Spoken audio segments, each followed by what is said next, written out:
Nick, it's good to see you. Good to see you. So I was thinking this morning, as I was coming into the office, I think we've been meeting for about 2 months now. That's right. Yeah.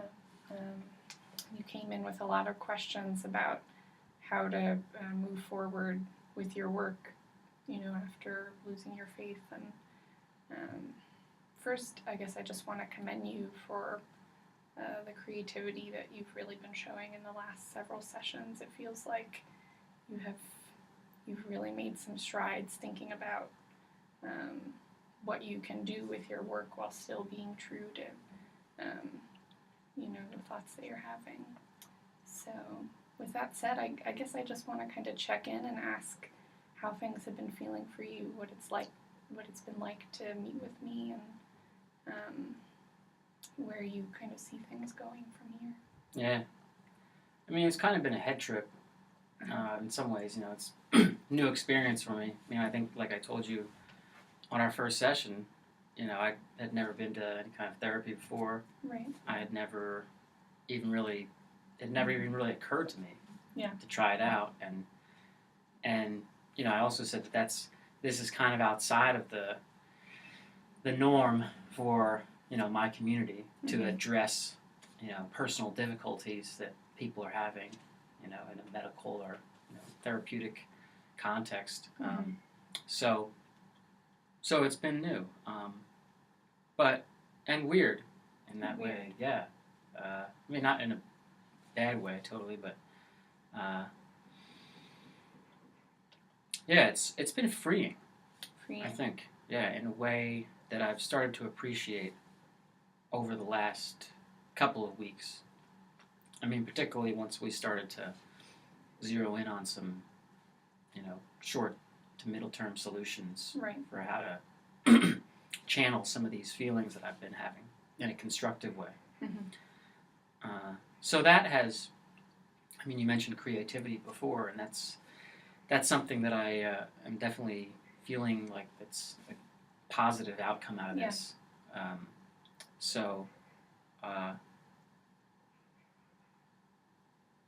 And just some of the questions that you ask are really helpful in making me think about how to do things differently in a way that doesn't totally destabilize my life. Doesn't unravel everything that you've created. Yeah. Exactly. I wonder if there's been anything that's been uncomfortable about this process, or that's been difficult to talk about, either that you've brought up or that I've raised, or that's been in your thoughts but that you haven't brought onto the table.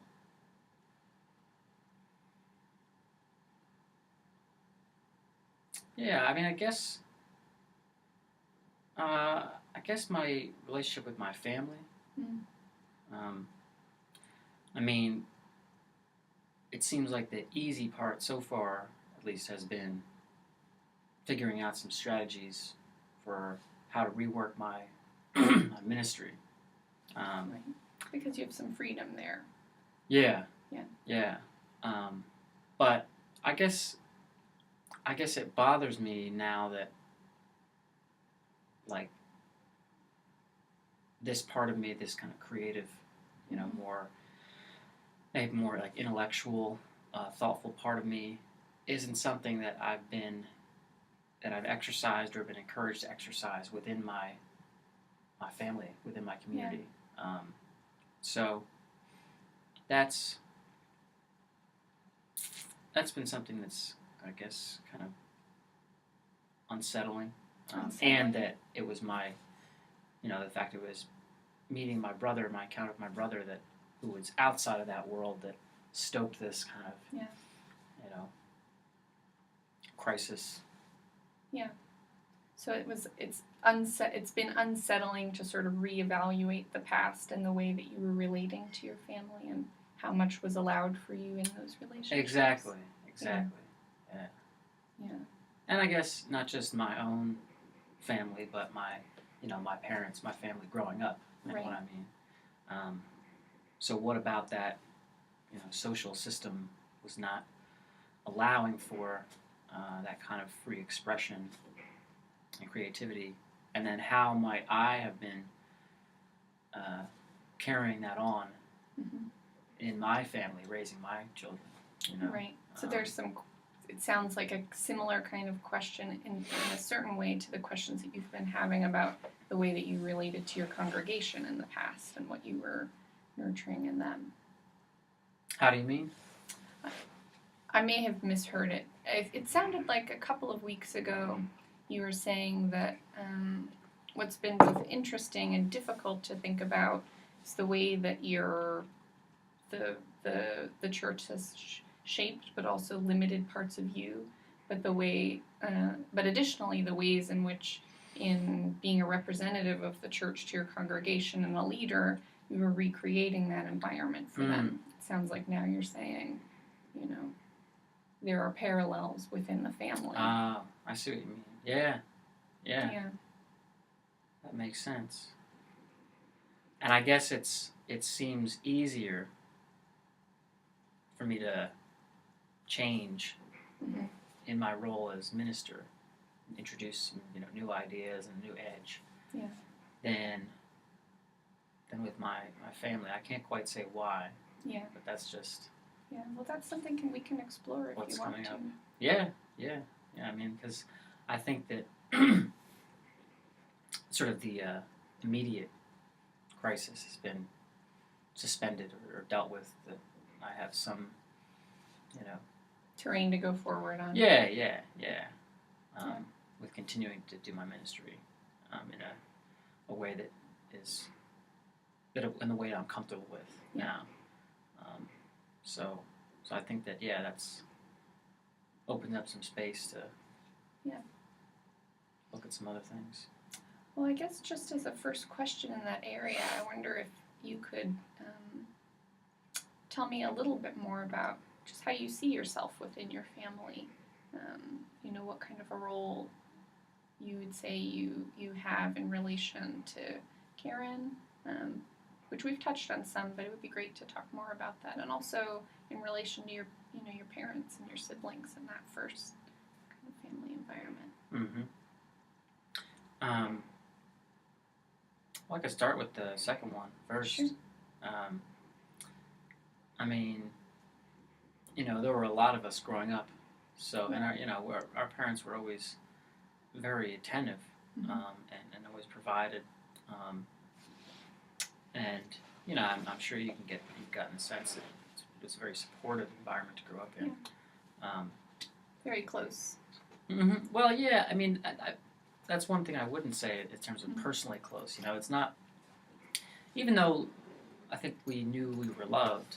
My brother might be an exception. I think that's one of the reasons he left, or he had a different, idea about what parental love should be. We didn't have a culture of expression. Right. So I don't feel like I got to know my parents as individuals. I imagine a lot of people, when they get older, they start to get to know their parents more as people, independently of those roles. But the roles were so kind of set in stone, or so, deeply ingrained in our household and the way things worked, that I didn't get a sense for them as, individual people. Yeah. What they really thought about things for themselves, apart from, sort of the structure. Yeah, our way of life. So were those roles pretty hierarchical? It sounds like there was kind of some distance between, kids and parents, and there was a certain level of authority that. Yeah, that's a fair way to describe it. And I think that in particular is one of the aspects that really alienated my brother, younger brother, because he was, on the bottom, as it were, as the youngest. And I think that gave him a kind of distance from the family that made him see things, that other people didn't see.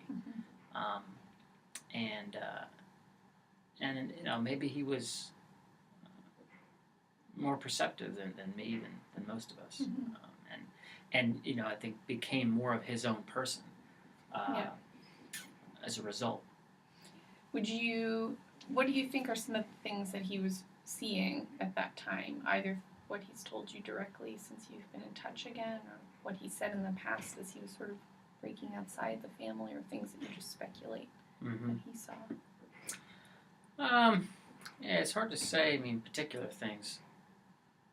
I mean, I think it was always just a general sense of, he would be the kid in Bible study who would say, "Well, how do we, how do we know that Noah's Ark happened? Did they ever find the Ark?" Like he would, have some he would ask record. those troublesome questions. Yeah. Whereas I think that me and a lot of my other siblings, we just kind of went with the program and didn't question it too much. So faith was essential. Faith and belief and this kind of traditionalism was a central issue in the family. Yeah. I mean, it wasn't even something that needed to be like focused on, because it just was. Yeah. The default, the center, and somehow my brother kind of just shook loose of that.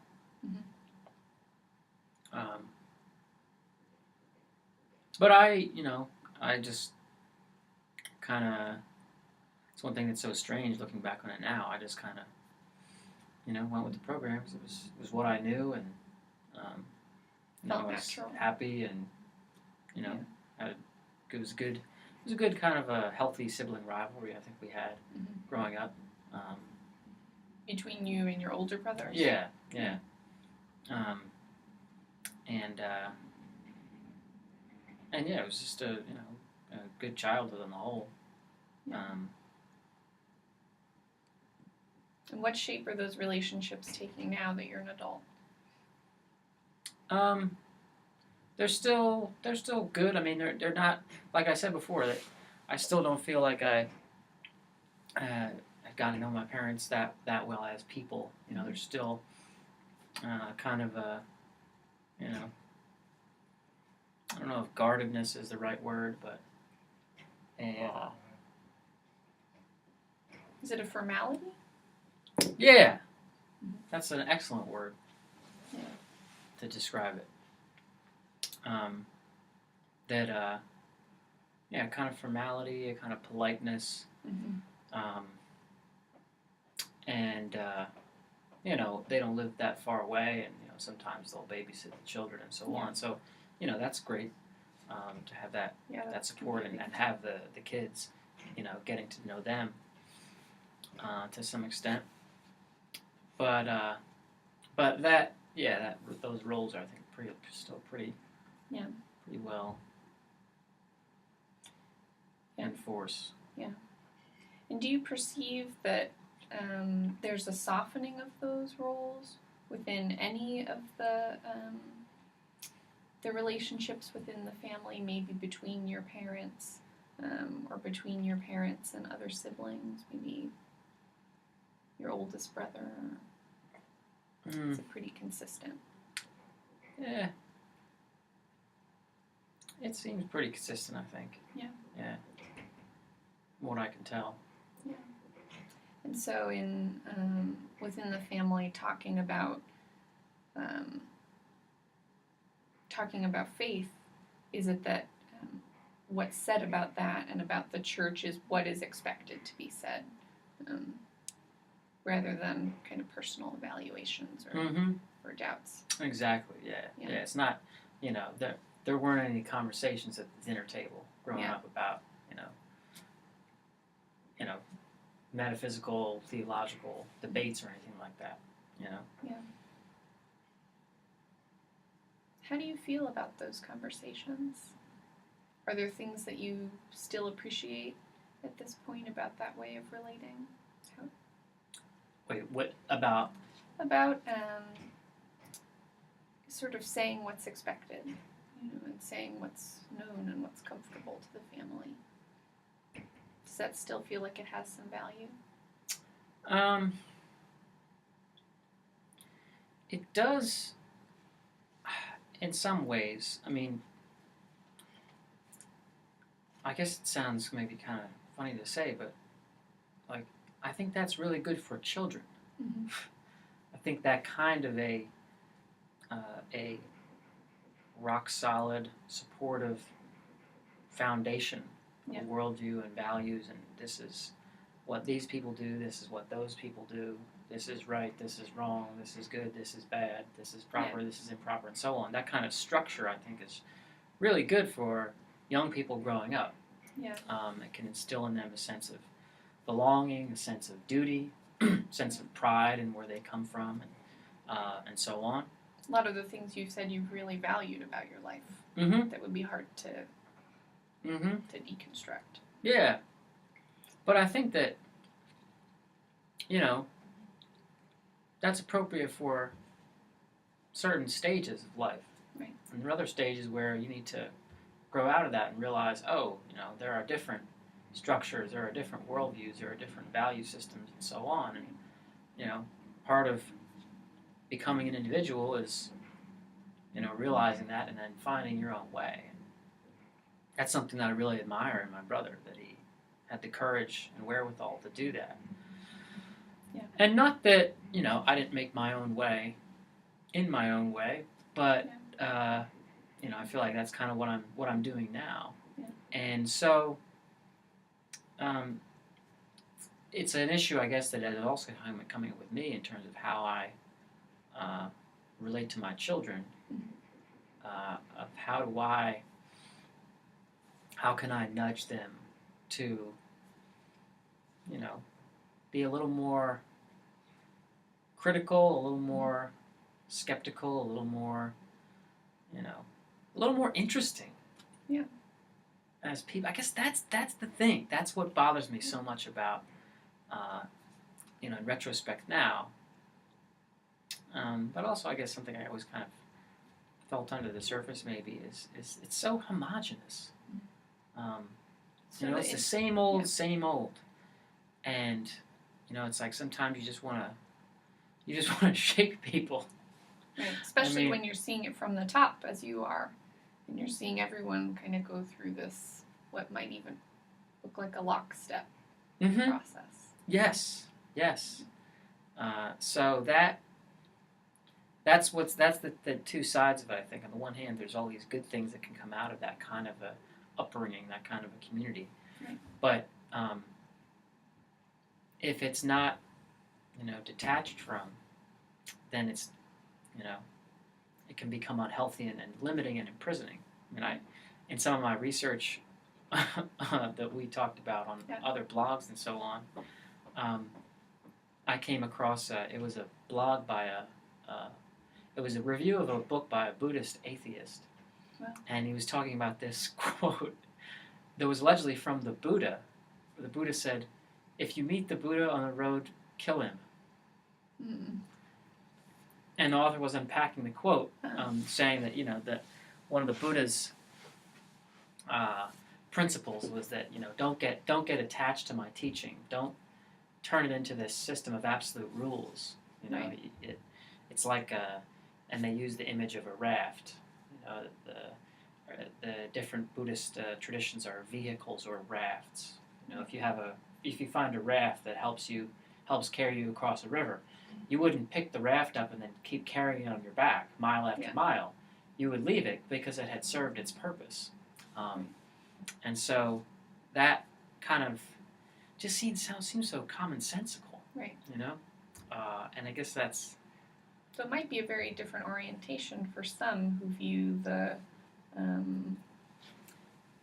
collective or the community or the tradition as more important than the individual. Mm-hmm. I think that's part of the fundamental problem. If you think the raft is more important than the person who's on it in the end, then that switch might be quite hard. Yeah. I mean, they had there was another point in this that was in this review that I thought was very interesting. Was they talked about a teaching called skillful means in the Buddhist tradition, of the idea of having the prudence an insight to meet people where they are. Yeah. You know, that some people might need the traditional raft, and some people might need it to be taken away. Yeah. But only the one who has wisdom, can discern who needs what. Yeah. But I think the gamble is that everyone is an individual, and at some point or later in people's development, they reach a limit where they need to figure things out for themselves, and let go of their rafts. All their structures. Yeah. To some degree. And that and this is one thing that's, again, I've known about for a long time, but I've been doing more in-depth research on lately is, one thing that the Catholics seem to get right is they have this very old monastic tradition of mystics and contemplatives who report similar spiritual experiences of going through what one of them calls a dark night of the soul, where there's a tremendous doubt and sense of alienation and great pain and sense of separation from God,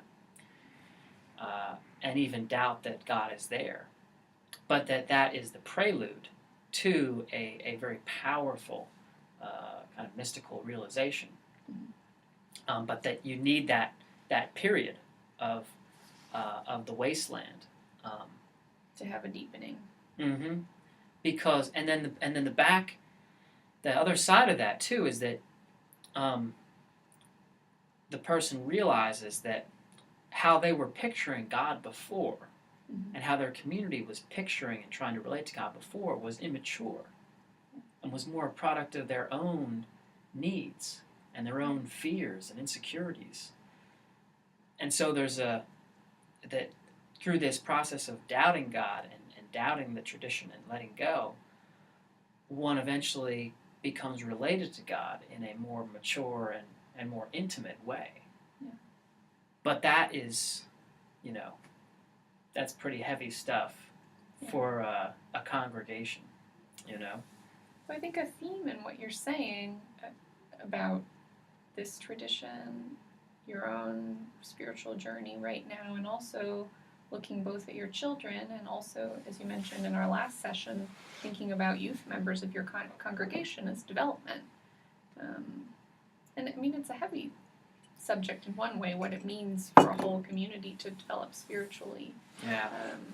But yet, I wonder if you think there are some concrete steps that you can take, small but meaningful, around that issue. Yeah. I mean, just one thing that occurred to me while you were asking the question is that typically when ministers talk about growing a congregation, they talk about numbers. Yeah. They talk about quantity, not the depth or the quality of their people's faith and experience, spirituality. So we've definitely solved the growth in numbers problem at the congregation, and so I guess maybe kind of in tandem with what we discussed last time or the time before, of how this is an opportunity for me to reconnect at a more intimate level with small groups or individuals one-on-one. Likewise, maybe there are programs or workshops that we can offer to talk about development, and maybe even like trainings or like a retreat for retreat leaders, for people who are facilitators or leaders within the community, to talk about development, because they're the people who are sort of on the front lines, right. Who could benefit from this. And then also could be a kind of maybe a new metric by which the leadership could select who facilitators and retreat leaders and organizers and so on should be. In other words, people with a sensitivity to developmental dynamics. Right. I was thinking of that. Who could be more able to deploy skillful means to meet people where they are. Yeah. It sounds like a very useful conversation to have with your co-leaders in the church about, particularly given the sounds like political and financial success the congregation has had in the community, what additional development might mean in terms of enrichment. Yeah. It's like, there's an analogy, an article I read a few months ago about, I think it's Bhutan. It's some Southeast Asian small nation. They have a GHP, global, or it's like global national happiness, GNH, global national happiness, instead of GNP. So I thought that was a fascinating idea. So that would be a nice tagline for our congregation, for how to reboot it. And I think that I have, due to my new national prominence, I have a little more clout, so that I might be able to persuade some other big wigs in the congregation to come around to that line of thinking. Can be framed as a kind of part of your growth and a part of demonstrating leadership in this new role is bringing this additional element into the church. And it's and that kind of could attract more numbers for the people who still might be thinking in those terms, because we could be doing something that no one else is doing. Yeah. And so I'm wondering, these sound like they're going to be really fruitful efforts and exciting. I'm wondering how you think kind of as this is going on in the church and as your family is witnessing it, it might be experienced and talked about at that level. The family level. Yeah. I'm not sure. I mean, I don't see any reason why it wouldn't be supported. Yeah. But yeah, I mean, I guess one of the difficulties that comes up with for me in thinking about raising it is that if I just talked about that rather than the whole, what set all this off, and that I'm seeing a therapist and all this kind of stuff, then it's like almost like I'm withholding that from them. And yet, if I don't talk about any of it, then I'm still withholding that or withholding more. So it might feel I don't know what the word would be for you, unfair or just uncomfortable to leave that part of your experience out. Do you expect that it also might raise some questions within your family about what's going on if you didn't bring it to them?